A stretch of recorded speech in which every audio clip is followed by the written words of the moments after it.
The term anosognosia relates to the cognitive disability where one has the inadequacy to comprehend new information regarding their self-image. When someone has anosognosia, and if they are told that they have a disorder or disability, they will question this statement and they will deny its possibility or create an excuse on why it is or isn't. Anosognosia isn't a cognitive incentive to deny the truth, but a distortion of reality. The idea that your existence could be something different than what you know is an intriguing idea. And this idea also goes along with the question of, should one stay in oblivion or should they strive to understand? What is best? To some, this question is swiftly answered, that ignorance is bliss, that knowledge is power. But this question has a little bit more nuance that makes it more difficult to answer. But there is a piece of media that further breaks down this nuance, and this is the story of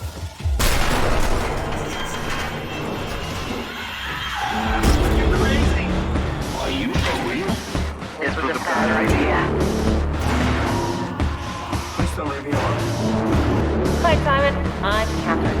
What the hell? You did it! You did it!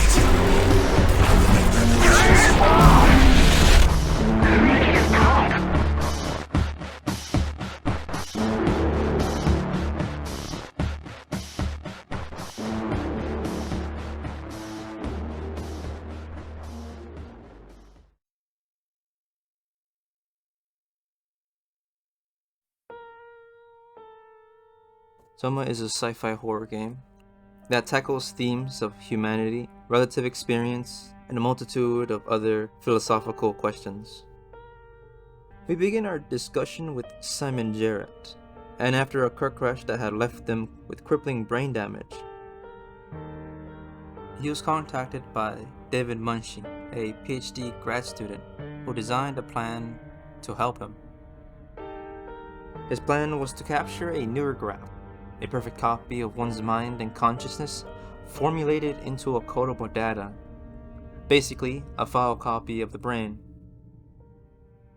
Munshi would later use this NEUROGRAPH to try a multitude of stimuli, aka medicines, diets, and routines that, if were proven to help the copy, that same plan would be used to help the patient.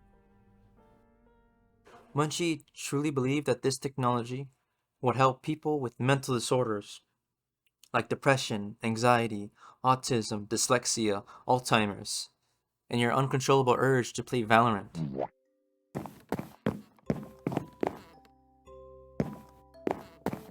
It's the same idea in Minecraft, where just before enchanting, you can save the world and keep reloading it until you get something good.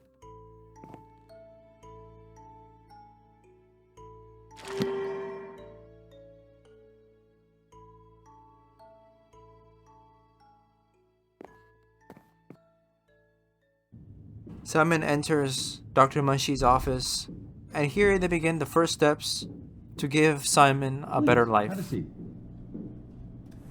Say cheese.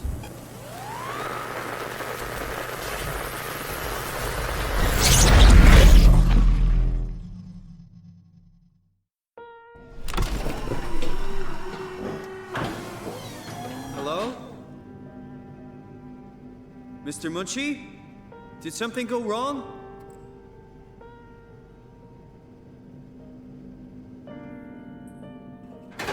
When Simon completed his scan, he found himself in an unknown, bizarre world, an alien complex called Pathos How did I 2. get here?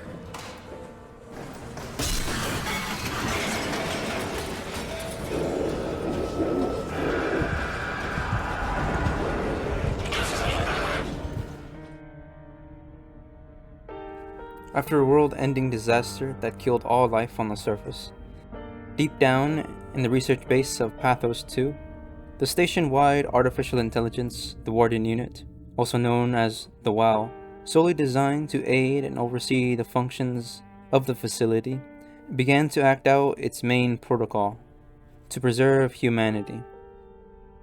The WoW manifested a cancerous growth called structure gel, a black substance that swallows every machine and electronic, malforming them to serve the WoW's bidding. With its artificial hands, it took the NEUROGRAPHs of the crew and preserved their humanity by placing them inside machines, practically creating constructs of humanity.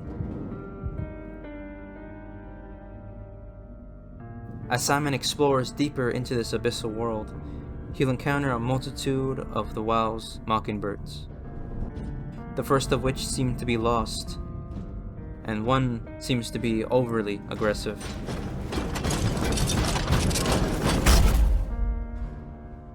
Trying to interact with these seem to be unsuccessful, for they don't appear to have any form of comprehension or even acknowledgement of Simon's presence.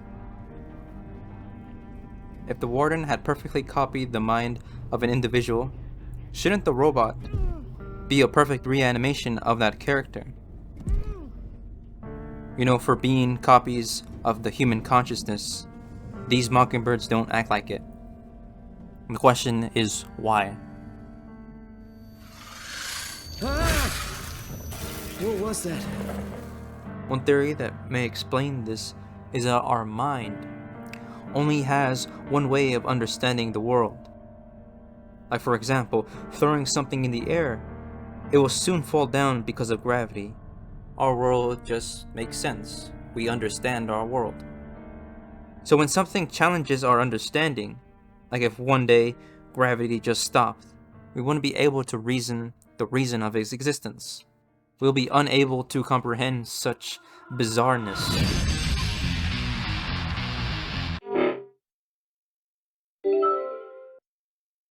It's everywhere. All that water. We're drowning.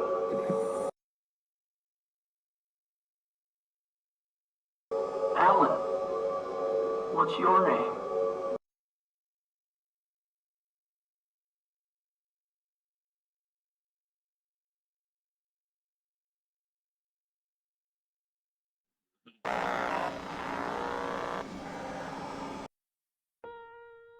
Imagine an assembly line.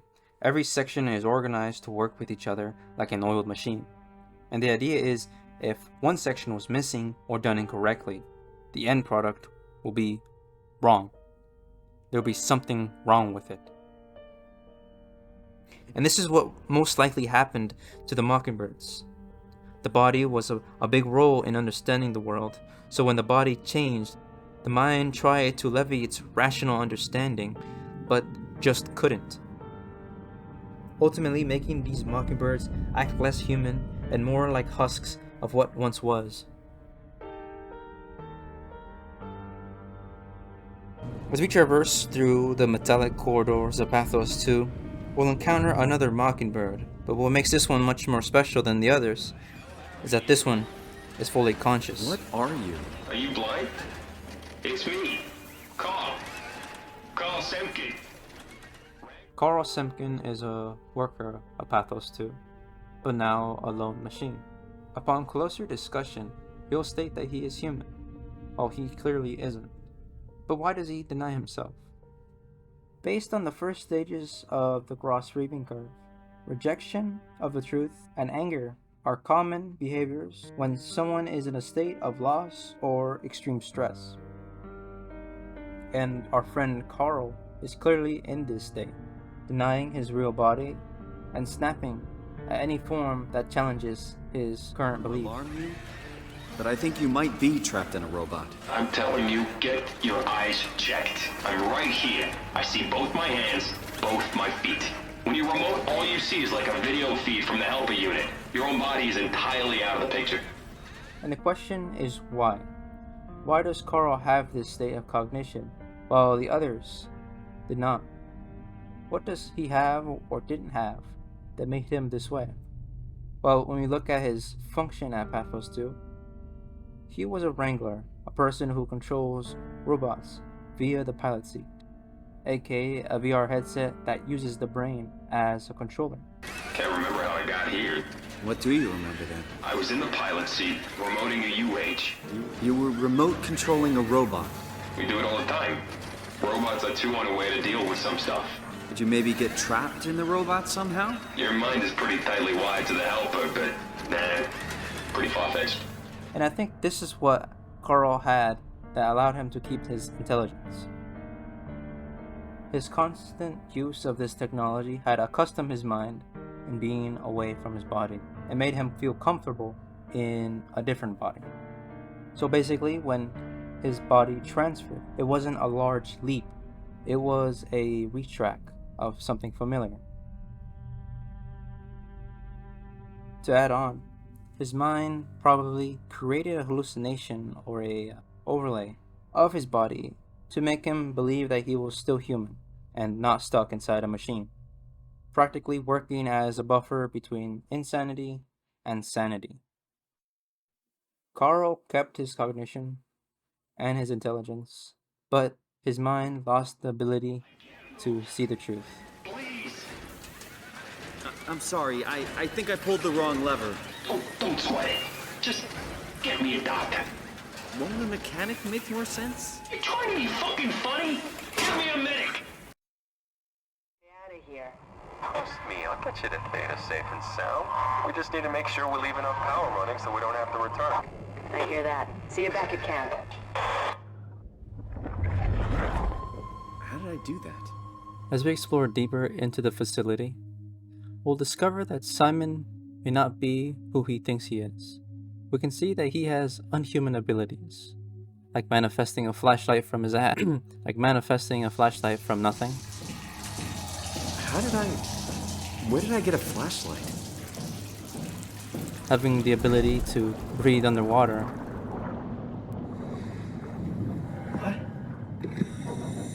What the hell? How is this possible?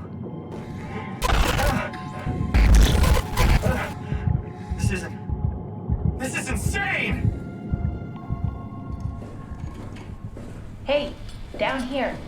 When Simon meets Catherine Chun, a scientist of Pathos 2, now machine, she reveals to us that Simon is a machine as well.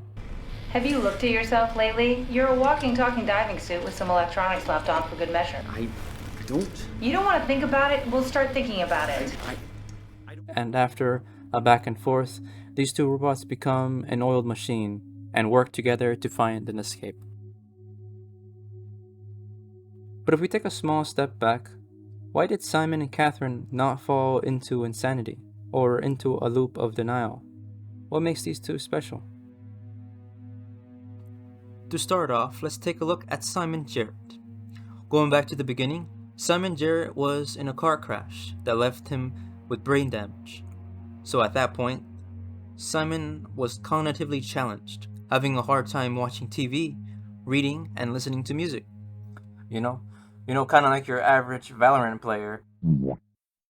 When he went to Dr. Munshi's office, the captured NEUROGRAPH took Simon's brain at that point, brain damage included.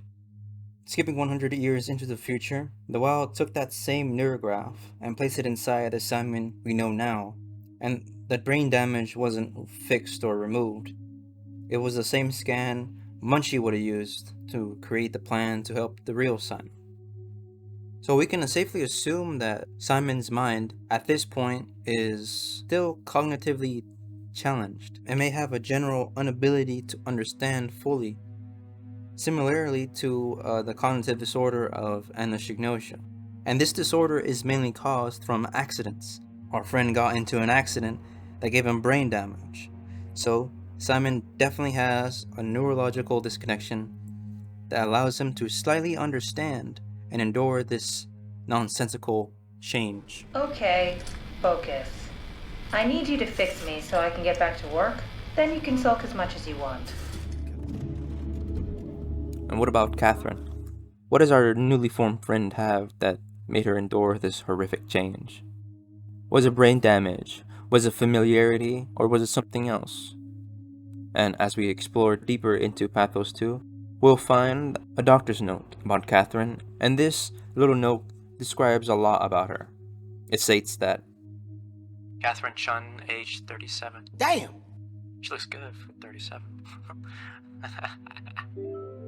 As usual, Chun is quiet and does her best to avoid eye contact. She doesn't want to be here. But Strohmeyer demands another evaluation. Chun isn't obstinate or dishonest, but she'd rather not speak if it can be avoided.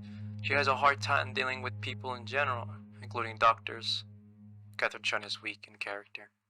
The perfect victim to be domineered and pushed around by others. She is a scared mouse. I don't.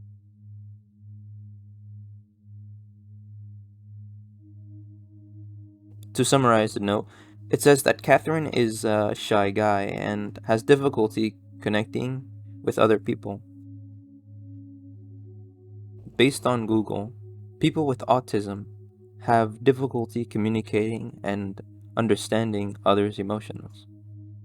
It may be safe to say that Catherine might have a form of autism, but for those who aren't fully convinced, if we examine her interactions with Simon, we'll see that this claim has some validity. Retracking back to Carl, Simon figures out that in order to continue, he must reroute power.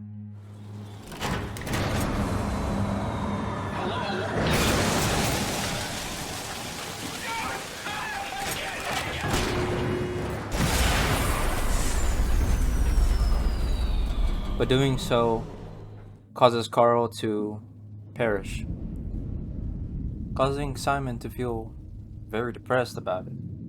He later shares his concerns with Catherine. Have you seen any people? Like staff or field technicians? Only robots, crazy ones. Except for one. I think he said his name was Carl. I'm pretty sure I accidentally killed him by turning off the power. Oh. Well, you know, robots don't feel anything, so... yeah. Catherine's response wasn't warm or understanding. It was just cold, as if she didn't care at all.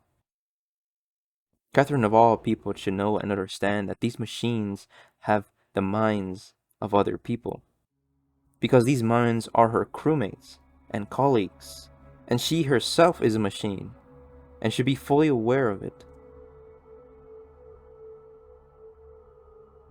Oh, the tool chip is bust. Isn't that part of the Omni tool? Look who's been paying attention. I think it would be easier to just take one from a robot. What? Just knock a robot over the head and steal their chips? The toolbox over there says it has a stun baton. You could use that. Come on, I don't want to hurt anyone. Isn't this a bit much? It's just a robot, Simon. We're just robots. I feel awful. The robots only appear intelligent. They're much more like dogs than humans. I wouldn't hit a dog. Sorry, poor choice of words. Catherine most likely has a neurological disorder that creates a barrier between herself and the world. She has certain human traits that she can't comprehend. But for the one who still doubts the idea, there is a dialogue that cements Catherine's condition. Kath, how are you so okay with all this? With what? Being a talking box, for one thing. Not being human. It's not so bad. Come on, be serious. I never felt that comfortable being human in the first place. This isn't much worse.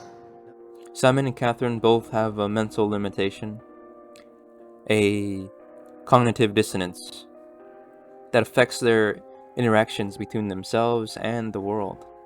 Their naturally ignorant minds had led them to accept their new and strenuous change. Eternal bliss among the stars is the mantra expressed by Catherine Chun to describe the digital sensation and salvation of the ARC project. A plan to get the people of Pathos 2 inside a virtual reality via the neurographs to escape. But nothing in Soma has a favorable outcome.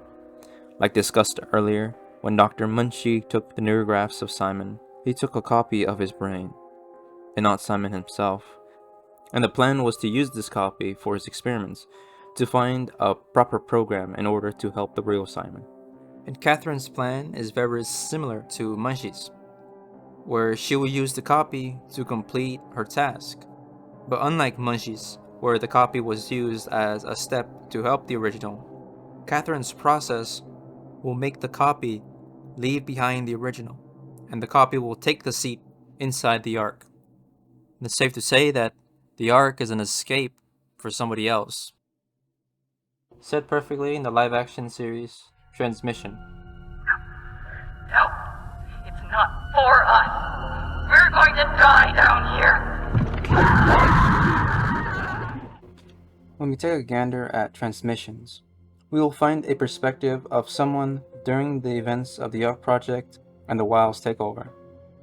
We follow Imogen Reed, and after examining a WoW-made machine that somehow displayed a virtual version of herself, she came to hate and despise the idea of a virtual world or a digital self, including Catherine's Ark Project. It's not me up there. Some of it is. For some part of you, that's the offer. Eternal bliss among the stars. Reed believed that the Ark Project was just a superficial world, a basic lie, and to some extent, she is correct. Imogen will die within the walls of Pathos 2, and so will the others. You need to let go of what I'll happened. see you in an hour.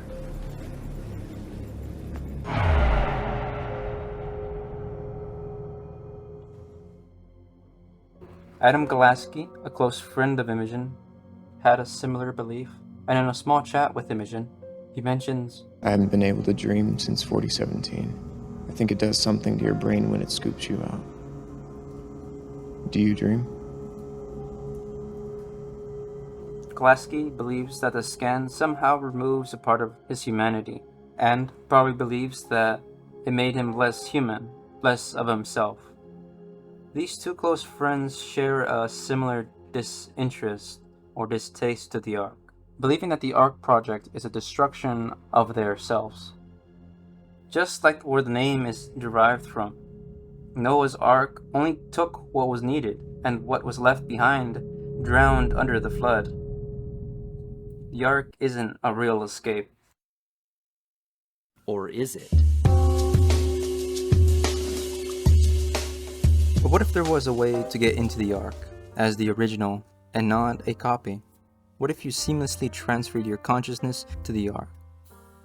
Mark Sarang found that answer with the idea of the continuity. Did you know that the human body consists of up to 75 trillion individual cells?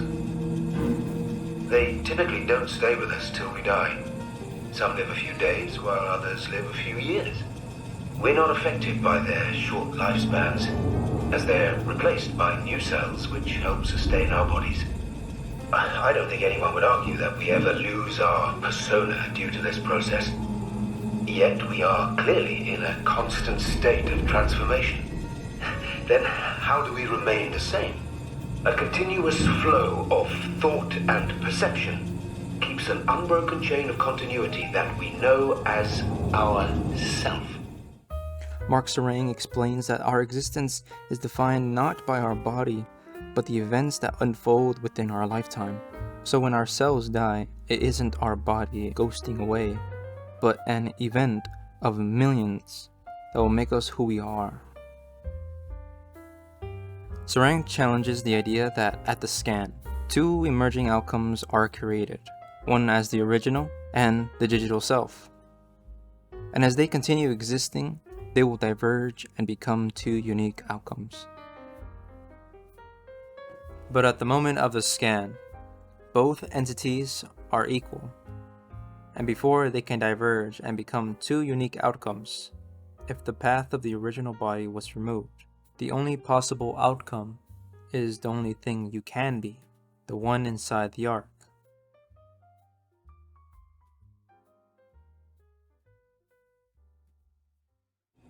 Now remember, you are not your body. You are the emergent entity.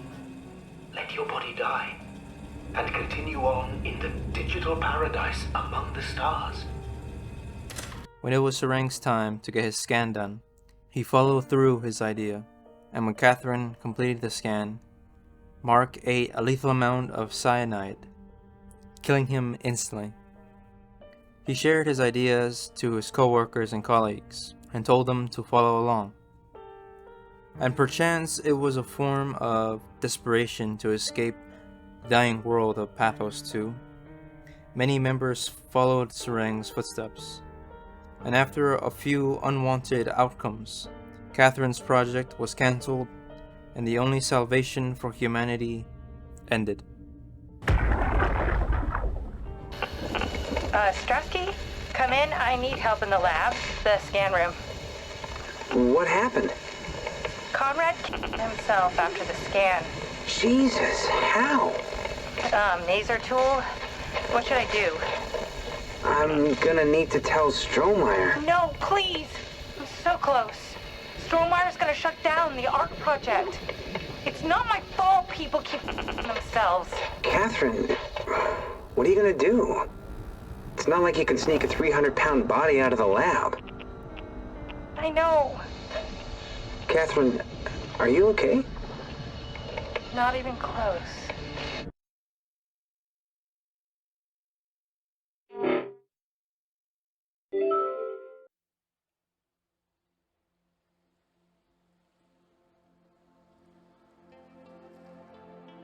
Structure gel. This dark special substance manufactured by Carthage Industries and Haimatsu Technologies is an important part of Pathos 2 engineering. Understanding structure gel's properties and its dangers is very important in order to perform maintenance effectively and safely. Structure gel is a protonated, lubricant, conductor, signal medium. Petroleum monosubstrate polysaccharide can also be used as a repair gel for a multitude of electronics. Clinging to electrics like glue. It will automatically fix and improve functionality to complex and simple machineries, especially useful for our universal helpers who are always getting beat up. But remember, structure gel hardens in atmosphere when there is no electrical input. So try to use structure gel as a temporary fix for your tools and helpers. Because if you leave them in the storage for too long, you might have to take a pickaxe with you next time you need them. If you end up ingesting structure gel, don't worry, in small doses structure gel is completely harmless, and might be a good source of protein.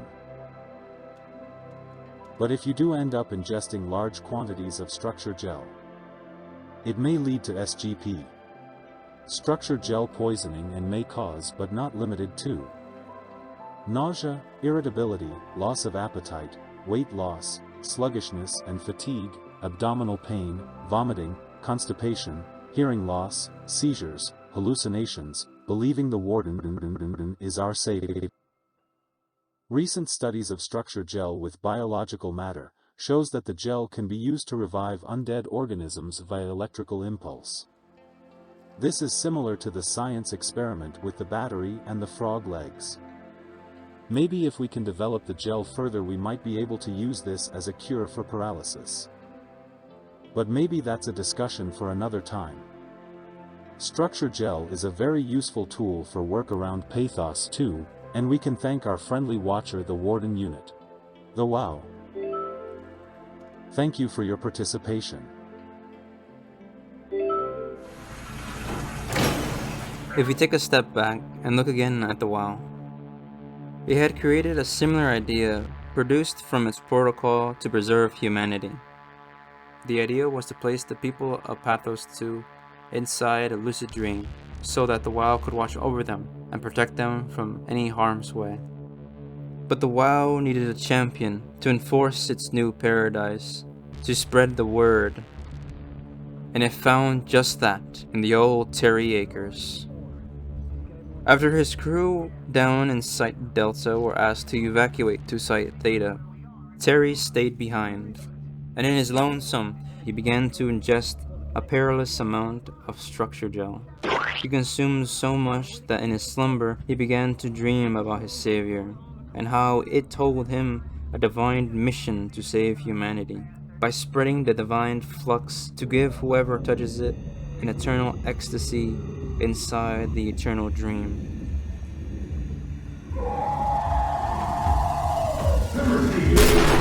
That's all you can ask. Dream.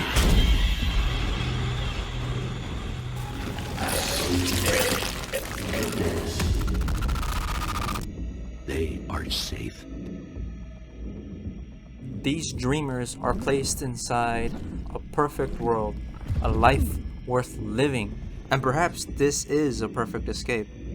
But when we look at the dreamers, they are stuck in a thick and wretched cocoon of the wild's cancer, and they are in a state similar to a coma, and some can say that they are practically dead. Can one actually call this an escape? A way to live beyond the hell of Pathos 2? Or is this just another facade to deny the fact that humanity is dead? The axiom, "I think, therefore I am," explores the idea that if you deny everything in your world, the only thing that is left over is you. Sure, you can deny your body and your character, but you cannot deny the fact that you exist. And if you try, if you think that you do not exist, you thinking proves that you exist. You think, therefore you are. I think, therefore I am. So one can argue that each of these existences, the one in the ark, the one in the dream, and one within the bodies of robots, are as real as each other, because it is not our bodies that make us us, it is our consciousness. We experience our own life, and our own experiences are as true as we see them. So each of these escapes and existences are as equally true and as equally fantasy. It could be said that it's best to live in bliss than in torture.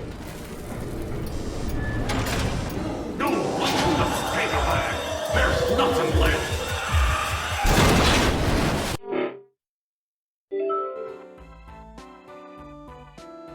Try this fun activity at home.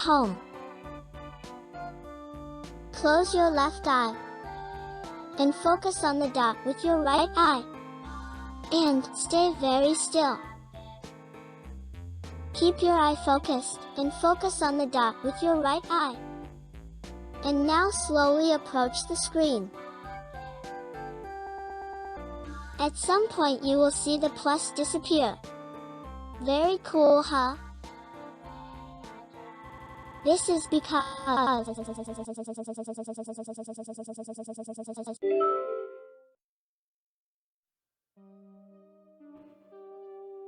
If we take a break from Soma and we look beyond the watery world, we can find that these questions and themes of ignorance versus knowledge, bliss versus acceptance, we'll find that other medias tackle these same questions and ideas.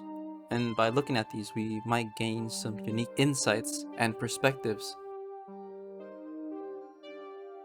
In the animated short Opal by Jack Stauber, we follow a little girl named Opal, and after her eyes catch interest to the neighbor's house, out in the dead of night, she goes out and explores this dark home. And inside, she encounters a few bizarre characters, all equally horrific and ignorant to Opal's identity. They each sing a story, but in the end, each of them notice that she's an intruder. And so the jig was up, and they began to chase her. She managed to find an attic and locked herself inside. And here a bright light catches her eye as she slowly walks to the window to take a better look. She sees Opal's Burgers, a billboard with her family, or so now we know, her imagined family. And now we understand that the neighbors weren't actually her neighbors, but were her real family. And her original family, in the beginning of the short, were the family of the billboard.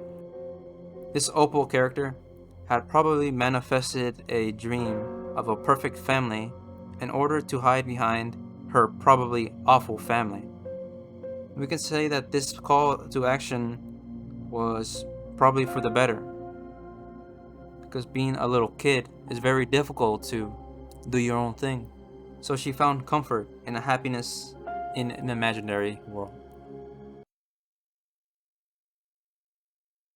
In the novel Frankenstein, or The Modern Prometheus by Mary Shelley, we mainly follow the narrative of Victor Frankenstein, a young scholar in the search for the knowledge of life.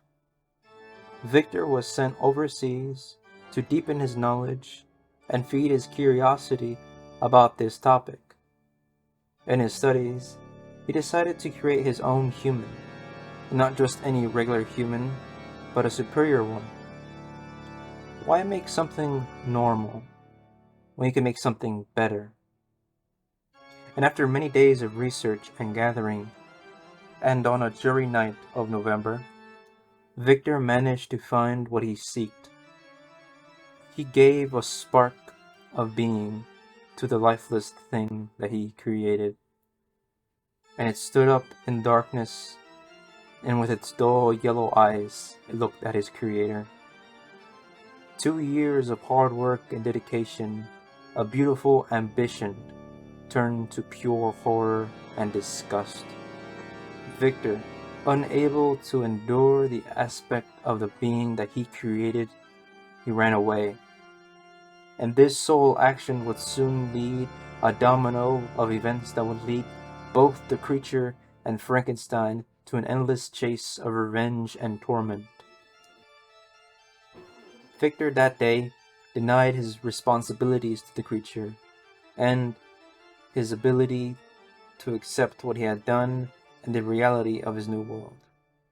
It had led him to become tormented, and if on that November night he had confronted it and spoke to it or had destroyed it before, maybe he wouldn't have lived his final days chased by his wretched mistake. Your mistakes are a very important part of your development, and certain mistakes must not be ignored, for they may have dire consequences if left unchecked, and may cause serious problems if done again. The story of Frankenstein explores different themes of nature versus human, the idea of life, God, and humanity. But for this, it shows that even in different time periods, that the theme of acceptance of the truth, deniance of the reality, is a strong topic that lingers across many stories. If you haven't read Frankenstein by Mary Shelley, I would highly recommend it. It's by far one of my favorite books. But if you don't want to read it, I would highly recommend Wendigoon's video about Frankenstein. The next piece of media that I would like to talk about is Doctor Who. In the episode Asylum of the Daleks, the Doctor is tasked to assist the Daleks to uncover a strange message coming from the Asylum of the Daleks, a planet solely designed to imprison AWOL Daleks, deranged Daleks. To give a bit of history, the Daleks are a super advanced alien race, bred for one thing, to hate. And basically, they are the #1 enemy of the Doctor. And in the episode, during a back and forth between the Doctor and the Daleks, the strange message interrupts them, and here the Doctor meets Oswin Oswald, a junior Starline manager of Ship Alaska, and a stranded visitor of planet Dalek for 1 year. What have you been doing on your own against the Daleks for a year? Making souffles? Souffles? Against the Daleks? Where'd you get the milk? The Doctor is forced through a teleporter and is tasked to go inside and turn off the planet's force field to blow up the unstable prison, with the Doctor inside preferably. Oswin manages to contact the Doctor by hacking into Dalek technology, and the one who had fought the Daleks for a very long time should know that that just isn't possible. This is Dalek technology. Well, it's very easy to hack. No, it isn't. And after many chases and near-death encounters, the Doctor manages to find where Oswin should be. And here, the Doctor discovers a tragic truth. His speculation and interest, and the question of the milk, are unfolded. Who knows Dalek technology better than a Dalek itself?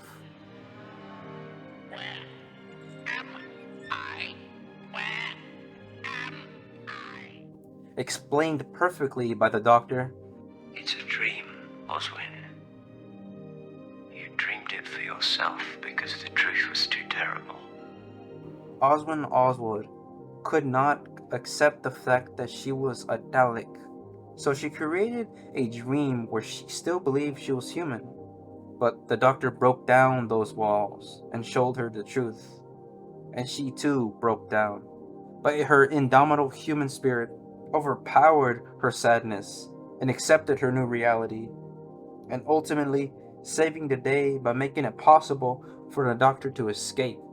And here the episode ends with the coolest self-reference I have ever seen on the modern screen.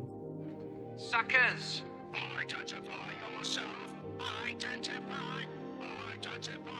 It's me. You know me. The Doctor. The oncoming storm. The Predator. Titles are not meaningful in this context. Doctor Who? Doctor Who. Doctor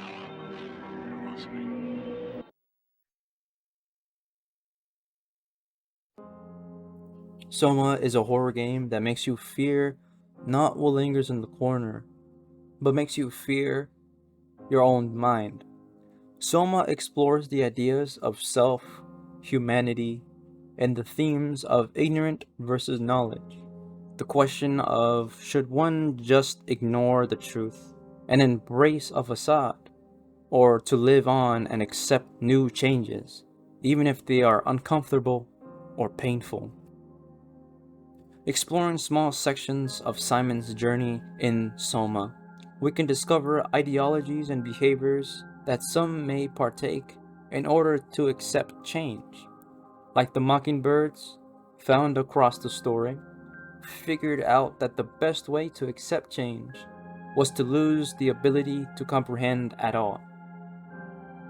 Others, like our survivors, were naturally ignorant and had an easier time adapting to these changes, and one can say that they were the lucky ones. But others just wanted to escape and wanted to believe on something else, like the crew of Pathos 2, who found comfort in a new world of dreams. Even in different medias, even going beyond Soma's waters, these ideas and challenges reoccur.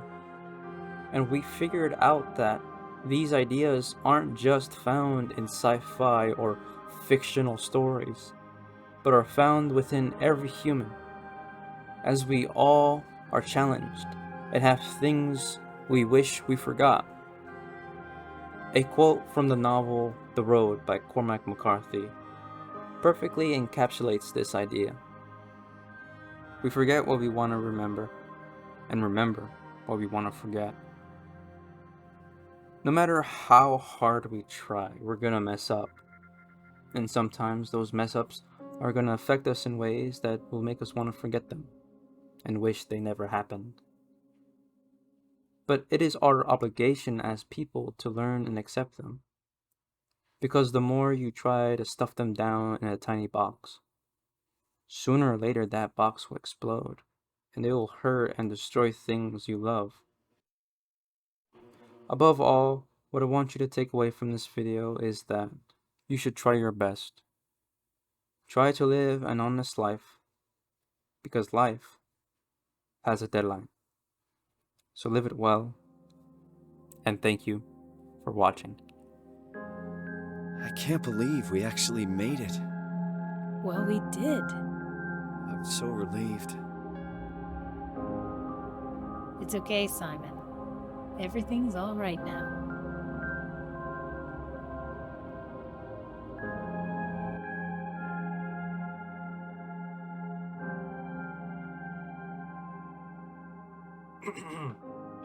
I guess these are just some author notes. You know, I kind of wanted to add more stuff to it, but I heard that it's not my best work. I'm gonna say that. I can do a lot better, but at the same time, nothing's perfect. I need to. If I keep trying to make this video perfect, or at least good to my standards, I'm just never gonna post it. So I said, fuck it. I'm work on it for just non-stop for a couple days, and I'm done. And that's what I did. I'm done with the video. I'm done. Next video is gonna be about Bunker. The next one's gonna be about Gmod. Like I got like so many ideas in my head just from half a year of working on this shit. I wanted to keep adding shit to it. I wanted to make original music. I was like, that's stupid. I did that for the Tarkov video. And I wanted to make it more like kind of like General Sans, where I'm talking about the game and shit. But I was like, I don't really feel like it. So I was like, you know, this is me trying to. And sorry if like the voices are a bit jarring. This was across many months of me recording stuff, so grammar, like I guess like way of speech was just different. The next videos are going to be a little more lenient on the talking. Like this was just like a little documentary I thought was very interesting for me, because I really like Soma. Soma is an amazing game. I love the lore. I love the ideas that it tries to explore. I love the characters too. They're very intriguing.